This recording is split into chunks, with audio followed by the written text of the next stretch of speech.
Bueno, en esta ocasión vamos a hablar sobre cálculo de límites. Sería lo que en la clase pasada habíamos hablado sobre el cálculo de los infinitésimos y ahora terminaríamos el tema con el cálculo de límites. Como ya lo hemos dicho en muchísimas oportunidades, nosotros siempre que nos enseñan alguna nueva operación, por ejemplo el límite, nos tienen que enseñar cómo podemos operar esa nueva función. Porque si no, no podemos operarlo, o sea, nosotros necesitamos como mínimo siempre definir las cuatro operaciones básicas: la suma, la resta, la multiplicación y el cociente, para poder hacer el álgebra de esa nueva función. Bueno, eso es lo que vamos a ver ahora. Recordemos primero qué era el límite, o sea, qué definición teníamos o qué definición dábamos al concepto del límite. Decíamos que el límite de f de x cuando x tiende a A es L, si se cumplían esas condiciones que podíamos hacer la función evaluada en algún punto en el entorno A menos SL, que habíamos dicho que sería el límite, esa diferencia hacerla tan pequeña como uno quisiera. O sea, la única condición que teníamos que cumplir era esa, en definitiva. O sea, nosotros proponíamos una diferencia y esa diferencia siempre la cumplíamos con corrernos el X tan cerca de A como nosotros lo deseáramos. Bien. Aquí van a ver en Sadowski que está el punto 1, el 2, el 3 y luego el 4, que está en la otra hoja. Y primero habla de la suma, que siempre, no está el punto 4 porque toma suma algebraica, o sea, sumas y restas. Como siempre, lo primero que definimos es la suma o resta o suma algebraica. Y dice, si f de x tenemos una función cuyo límite es L, g de x es L', h de x L doble prima, y nosotros queremos encontrar el límite de la función suma, o sea, el límite cuando x tiende a A de la función suma, que es f de x, g de x y h de x. O sea, ejemplo, si tuviésemos que x vale 2x, g de x vale x al cuadrado y h de x es x al cubo, cuando x tiende a 1. Entonces, la pregunta es la siguiente. Nosotros sabemos, cuando x tiende a 1, cuánto vale el límite de la función 2x. Sabemos cuando x tiende a 1, cuánto vale la función x cuadrado, y lo mismo con x al cubo. La pregunta es, ¿y cuánto valdrá 2x más x cuadrado más x al cubo? Es el límite. ¿Cuánto valdrá cuando x tiende a 1? Bien. Eso es lo que resuelve o lo que establece Sadowski en este párrafo. Dice que acá, como ustedes ven, hace f de x menos g de x más h de x para que sea una, como decíamos, una suma algebraica. Hace intervenir el más y el menos para hacerlo en una sola operación. Por lo tanto, la función suma sería estas tres, o sea, sería 2x más x cuadrado más x al cubo. Y la pregunta era, ¿cuánto vale el límite de esa función suma? ¿Podrá valer el límite de esta menos el límite de esta más el límite de esta cuando x tiende a A? Esa es la pregunta. Y luego es lo que prueba acá.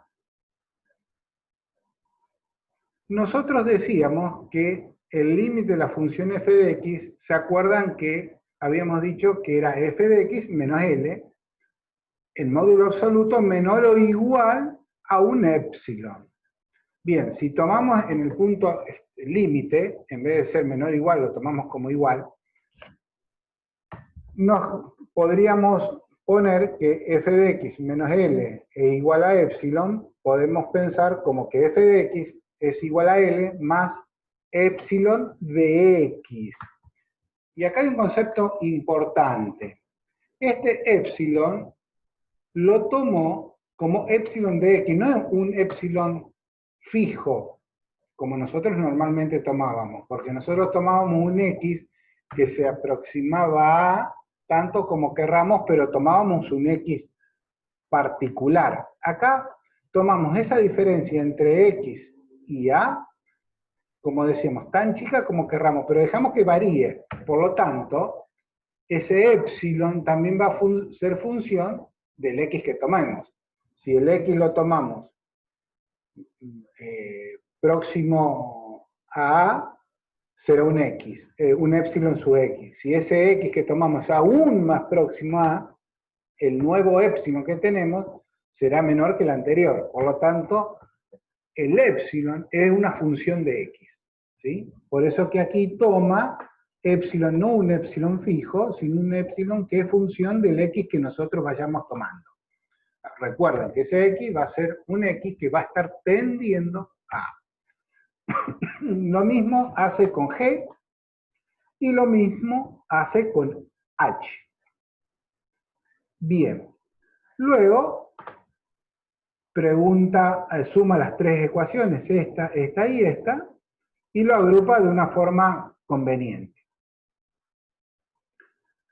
Estos tres, fíjense aquí, estas tres épsilon, épsilon prima y épsilon doble prima, como son funciones de x, dan lo que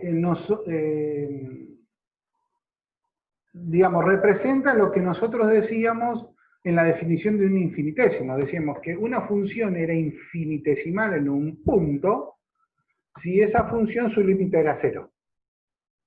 O sea, la función x a la quinta menos 1 es infinitésima en 1 porque el límite de esa función en 1 es 0. Esa era la definición de infinitésimo. O sea, era cualquier función que el límite en ese punto era 0. Precisamente esta función, tanto épsilon, épsilon prima y épsilon doble prima, de la manera que lo habíamos definido, por definición de límite, también ella en sí es un infinitésimo, porque ese épsilon, cuando x tiende a A, se hace 0. Por lo tanto, esa función es infinitésima en x igual a A. Es infinitésima, o sea que su límite de esta y de esta es 0. Por lo tanto, si yo tomo el límite acá a la izquierda, tengo que tomar límite acá a la derecha. Bien. ¿Qué ocurre? Esto va a ser 0, este va a ser 0, esto va a ser 0. Por lo tanto, toda esta expresión me queda solamente este paréntesis. Por ende, y este paréntesis, ¿qué me dice? Que esto es el límite de f de x, esto es el límite de g de x, y esto es el límite de h de x. Luego, esta expresión, ¿qué me dice? Que el límite de esta función, de toda esta función, es igual al límite de h menos el límite de g más el límite de... Perdón, vuelvo de nuevo. Me equivoqué en el orden. El límite de esta función, que es la función suma, es igual al límite de esta L, que es el límite de ¿quién? De f, menos el límite de g, más el límite de h. Dicho de otra manera, el límite de la suma es la suma de los límites. Importantísimo que recordemos esa oración en toda su amplitud. El límite de la suma es la suma de los límites. es como que de alguna manera decimos que el límite distribuye sobre la suma. Algo parecido como cuando teníamos A multiplicaba B más C más D, que podíamos hacer A por B más A por C más A por D. O sea que como la multiplicación de alguna manera distribuía sobre la suma, el límite también distribuye sobre la suma. Importantísimo esto que estamos diciendo, ya lo vamos a ver más adelante. La misma lógica que usa Sadowski para calcular la suma algebraica, lo hace en el caso de, del producto. Y lo mismo lo hace en el caso de la división. No vamos a repetir, pero el procedimiento sería el mismo. Fíjense que aquí lo que hace, en realidad aquí les queda que tiene que hacer una distribución, por eso le queda un poquito más complejo, y acá también, tanto en el producto como en la división, pero o lo vamos a hacer, miren. Vamos, entonces, ya sabemos que ya está definido que la suma de los límites es el límite de la suma. Vamos a ver qué pasa con el producto. Tomemos dos funciones, f y g. ¿Qué hace aquí Sadowski? Aquí nos quedaría f de x, o sea, nos queda esta expresión que estaba acá, f de x igual a L más epsilon. Y aquí tendríamos g de x igual a L más L' más epsilon prima. Bien, lo que hace aquí es, me va a quedar esto, porque yo tengo que hacer f por g ahora, no es más g, es f por g. Va a ser esta expresión, L más epsilon x, multiplicado por L' más epsilon prima x. Entonces tengo que hacer la distributiva, tengo que hacer este por este, más este por este, más este por este. Cuando yo hago esa distributiva, me queda esto que está aquí. O sea, me queda f de x por g de x, luego me queda este por este, que está aquí, luego me queda este por este, que está aquí, luego este por este, que está aquí, y luego este por este, que también está aquí. ¿Sí? Si nosotros miramos esta expresión, podemos ver lo siguiente. Si los límites existían, porque es una premisa que hemos tomado, son un número, y acordémonos que un número pequeño o grande son números finitos. Este número, esto es un número, porque es un número por otro número. L por L', sí o sí es otro número. Aquí, esta expresión es un número por una función infinitesimal. O sea, es, dicho burdamente, un número finito por un número tan chiquito como nosotros querramos. Por lo tanto, si yo multiplico un número por otro número tan chiquito como nosotros querramos, eso es cero. O dicho de otra manera, la función infinitésima por un número finito era una propiedad de infinitésimo que nos daba otra función que era infinitésimo. O sea, esto es una nueva función que es un infinitésimo. Por lo tanto, es cero el límite. Si lo queremos ver, como les decía, un poco más burdamente, con números que no deberíamos verlo de esa manera, pero por ahora, para entenderlo mejor, es como que estamos multiplicando un número finito por un número tan pequeño como querramos. Mal dicho, un número finito por cero sería cero, ¿verdad? Perfecto. Esto es cero. Lo mismo ocurre con este término, porque tenemos este número finito por esta función que es infinitesimal. Por lo tanto, esto es una función infinitesimal, repetimos lo mismo que dijimos por acá, por lo tanto esto es cero. Y esto aún es más cero, porque esto es un infinitésimo y otro infinitésimo tenemos ahí. El producto de dos infinitésimos es aún un infinitésimo. Es aún un infinitésimo que le vamos a llamar de orden superior. O sea, es más infinitésimo que el producto que cada uno por separado. Pero por ahora esto es un infinitésimo. O sea que esto también es cero. Entonces, si nos fijamos en esta expresión, esta se nos hace cero, esta se nos hace cero, esto se nos hace cero, y nos queda que esto, igual que y nos queda esta expresión y esta expresión. Nuevamente, el límite de esta función es igual al límite de f, que es este, por el límite de g, que es este. Nuevamente, volvemos a decir en forma pausada, el producto, el límite del producto de dos funciones, es igual al producto de los límites de sus funciones. ¿Sí? O sea que el producto, el límite también es como que distribuye sobre el producto. O sea, si yo tengo las funciones f y g, yo las multiplico.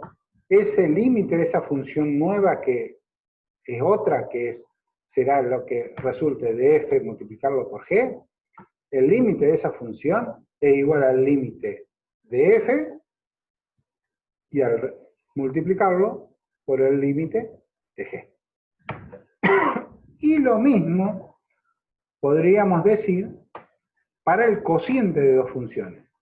No lo vamos a desarrollar, pero el concepto sería lo mismo, y está aquí, y que termino diciendo que el límite de f sobre g es igual al límite de L de esta dividido este límite. O sea, aquí, en esta expresión, yo estoy tomando el límite de esta expresión. Esto lo podríamos poner acá un igual y poner límite de f de x, una raya de fracción, y en el denominador límite de g de x. ¿Eh? O sea que también el límite de la división de dos funciones es la división de sus límites. ¿Eh? ¿Y por qué les digo que esto es fundamental? Porque vamos a ver que cuando avancemos un poco y entremos en el concepto de derivada, esto no funciona de esta manera. Y eso nos va a traer una serie de complicaciones, que es lo que hace difícil, de alguna manera, resolver las derivadas, que es el tema que vamos a ver. Y aún más difícil, esa misma falta de esa característica de no tener esa propiedad, nos complica cuando calculemos las integrales. Resumiendo, las cuatro operaciones, suma o suma y resta o suma algebraica, más el producto y la división, es como que distribuye el límite sobre las operaciones. Eso nos da una simplificación a la hora de cálculo de un límite, que ya lo vamos a ver cuando hagamos los ejercicios, que si no gozaran de esa propiedad, se nos dificultaría muchísimo el cálculo de límite.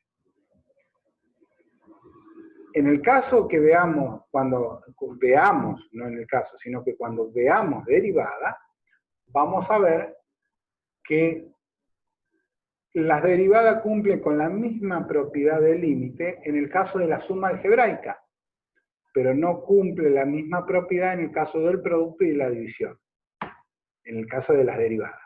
Y eso es la complicación que vamos a ver que cuando trabajemos con derivadas vamos a tener, que no la tenemos en límite. Entonces, conclusión final. Las cuatro operaciones, entre comillas, piénsenla como que yo puedo distribuirla sobre las cuatro operaciones. Hasta aquí sería entonces el álgebra, podríamos decir, de límite.